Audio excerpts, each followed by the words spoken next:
besarnya kepada PT Pos Indonesia Persero. Kita berikan tepuk tangan yang meriah. Selanjutnya kita saksikan bersama penyerahan penghargaan kepada PT Industri Jamu dan Farmasi Sido Muncul Tbk. Selamat kepada Sido Muncul. Dan selanjutnya penyerahan kepada PT Garuda Food Putra Putri Jaya Tbk.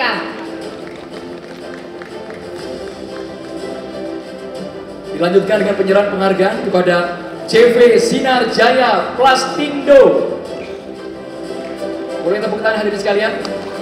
Dan selanjutnya kepada CV Sepiak Belitung kita ucapkan selamat. Pembina Produktivitas Provinsi Jambi. Dan selanjutnya penyerahan penghargaan kepada Provinsi Kalimantan Timur.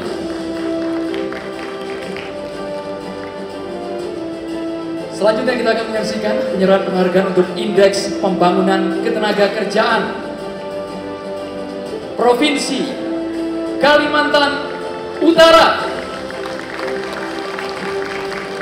Dan selanjutnya untuk Olimpiade Pengupahan Berbasis Produktivitas kami ucapkan selamat kepada PT Pupuk Kalimantan Timur.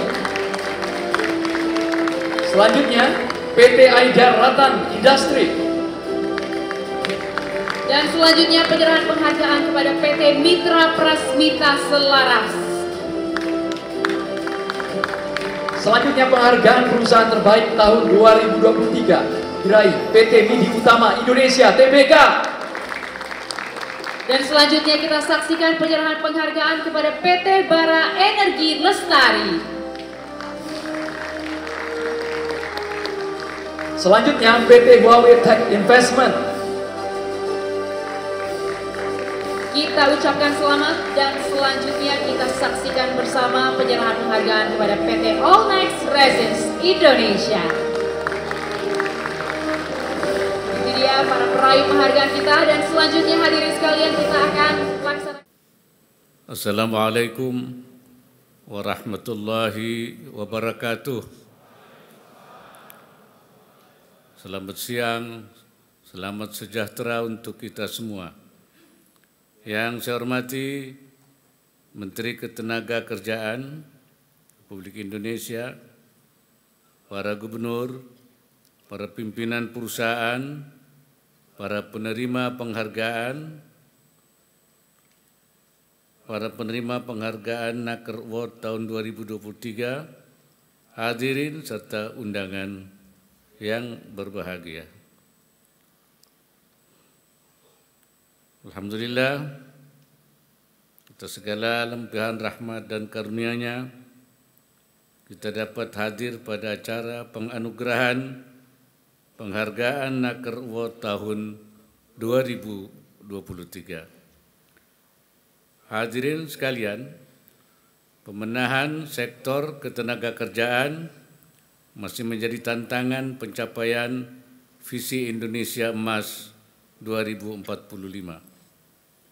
Bonus demografi yang akan kita sambut dalam 2 dekade mendatang semestinya membawa serta peluang kemajuan ekonomi, khususnya melalui sumber daya tenaga kerja yang produktif, unggul, dan berdaya saing.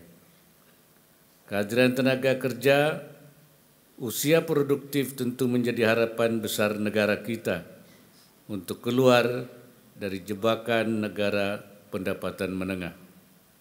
Non perlu dipastikan bahwa sumber daya yang ada tersebut merupakan pekerja dengan keterampilan menengah tinggi yang bekerja pada bentuk-bentuk pekerjaan berketerampilan menengah tinggi pula, sehingga bisa menjadikan nilai tambah bagi perekonomian bangsa. Saat ini kita mensyukuri sektor ketenagakerjaan Indonesia yang mulai bangkit dan pulih pasca pandemi COVID-19. Baik tingkat pengangguran terbuka maupun setengah pengangguran menunjukkan penurunan selaras dengan pertambahan penduduk yang bekerja. Meskipun demikian, sejumlah persoalan dalam pembangunan ketenaga kerjaan masih perlu diselesaikan bersama menuju cita-cita besar 100 tahun Indonesia Merdeka. Pertama, lebih dari setengah penduduk bekerja masih berlatar pendidikan SMP ke bawah. Di samping itu, hampir 60% pekerja yang bergerak di sektor informal mengindikasikan tingkat produktivitas yang masih rendah. Kemudian masih ada tantangan digitalisasi yang tidak hanya menimbulkan kesenjangan digital, tapi juga marginalisasi digital bagi pekerja-pekerja yang tidak terampil. Hadirin sekalian, peningkatan produktivitas tenaga kerja untuk keberhasilan pembangunan ketenaga kerjaan bertumpu pada kolaborasi yang baik antara pemerintah, perusahaan, dan pekerja. Ekosistem pembangunan ketenaga kerjaan mulai dari pelatihan, penempatan, hubungan industrial, hingga pengawasan ketenaga kerjaan menuntut peran serta seluruh pemangku kepentingan. Oleh karena itu, saya menyambut baik penyelenggaraan acara ini sebagai platform untuk menumbuhkan kesadaran kolektif bahwa upaya memajukan sektor ketenaga kerjaan tidak lepas dari keterkaitan berbagai elemen. Dalam kesempatan yang baik ini, saya ingin menyampaikan beberapa hal untuk menjadi perhatian. Pertama, Kementerian Ketenagakerjaan agar memastikan penguatan kolaborasi berbagai pemangku kepentingan dari hulu sampai ke hilir, dari proses pelatihan hingga ke tingkat penyerapan tenaga kerja dalam dunia kerja, termasuk untuk memastikan produktivitas tenaga kerja. Kedua, para pemberi kerja agar konsisten menjamin hak-hak pekerja sekaligus mendukung upaya pencapaian prioritas pembangunan. Misalnya dalam hal percepatan, penurunan stunting, pemberian ASI eksklusif menjadi salah satu cakupan layanan yang harus dipenuhi. Untuk itu, perusahaan harus menciptakan lingkungan kerja yang ramah bagi ibu menyusui. Begitu pula dengan pemberian kesempatan bagi ibu bekerja untuk tetap bisa memastikan anak balitanya terpantau tumbuh kembangnya di posyandu atau pelayanan kesehatan lainnya. Selain itu, tanggung jawab sosial perusahaan juga dapat diarahkan antara lain untuk mendukung percepatan penghapusan kemiskinan ekstrim melalui pemberdayaan masyarakat. Ketiga, seluruh pelaku dunia usaha agar senantiasa mendorong pengembangan kompetensi dan karir pekerja serta optimalisasi teknologi. Kedepankan pula prinsip inklusivitas, diantaranya dengan memberi ruang dan kesempatan kerja yang adil bagi perempuan dan penyandang disabilitas, serta rekrutmen dengan prioritas pada tenaga kerja lokal. Pemanfaatan teknologi seyogianya dilakukan tidak hanya untuk memaksimalkan produktivitas, tapi juga untuk mengelola dampak aktivitas perusahaan pada lingkungan dan masyarakat sekitar.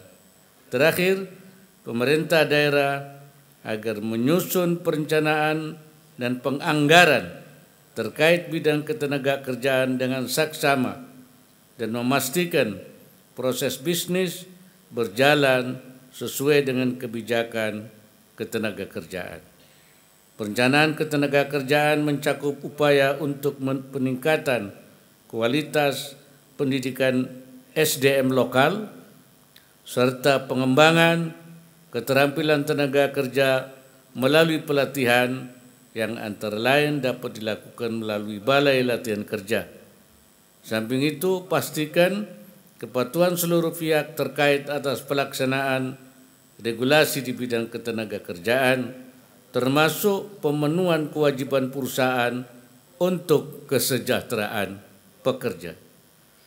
Hadirin sekalian, menutup sambutan ini saya sampaikan selamat kepada seluruh penerima Nakar Award tahun 2023. Semoga prestasi ini menjadi motivasi untuk berkontribusi lebih besar lagi bagi pembangunan ketenagakerjaan Indonesia. Saya juga meminta kegiatan ini tidak hanya dipandang sebagai bentuk apresiasi atas kontribusi para pelaku industri dalam sektor ketenagakerjaan, tapi juga dijadikan forum pembelajaran. Harapannya para penerima penghargaan dapat berbagi praktek baik guna mendorong kinerja para pemangku kepentingan lainnya. Kementerian Ketenagakerjaan saya harapkan dapat menjaga kesinambungan penyelenggaraan kegiatan ini serta terus mengembangkannya untuk mengajak semakin banyak pihak berkontribusi terhadap pembangunan ketenagakerjaan Indonesia. Perusahaan-perusahaan lain juga agar diadvokasikan untuk segera mendaftar pada layanan wajib lapor ketenagakerjaan perusahaan sehingga bisa ikut ambil bagian dalam kegiatan ini. Semoga Allah Subhanahu wa taala senantiasa memberikan inayahnya dan meridai setiap ikhtiar yang kita lakukan. Wallahul muwaffiq ila aqwamit thoriq. Wassalamualaikum warahmatullahi wabarakatuh. Waalaikumsalam warahmatullahi wabarakatuh. Terima kasih kepada Wakil Presiden Republik Indonesia